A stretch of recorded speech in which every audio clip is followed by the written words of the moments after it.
शारदीय नवरात्र उत्सवाला प्रारंभ झालेला असून आज आपण चांदवड येथे आलेलो आहोत।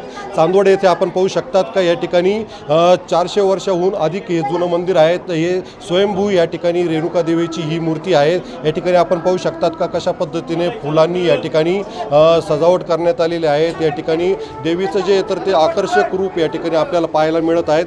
पहाटेपासूनच या ठिकाणी भाविकांची मोठी गर्दी आहे आणि हजारो भाविक या ठिकाणी देवीच्या चरणी लीन होत दर्शन घेताना आपल्याला या ठिकाणी पाहायला मिळत आहेत। या ठिकाणी जर बघितलं तर ह्या मंदिराचा उद्धार जो आहे तर तो पुण्यश्लोक अहिल्याबाई होळकर यांनी या ठिकाणी तो 1735 ते 1795 ह्या काळामध्ये केलेला आहे।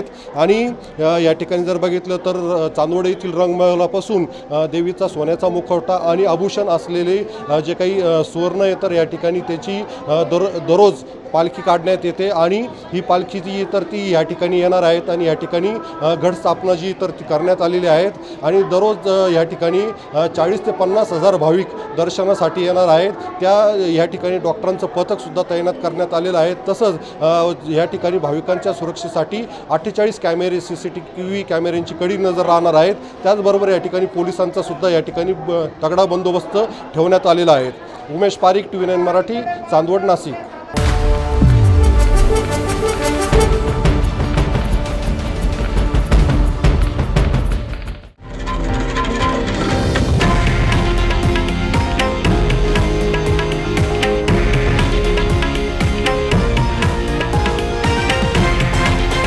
हे आहे देशातील नंबर 1 न्यूज नेटवर्क आणि आपण पाहत आहात TV9 मराठी, एकमेव।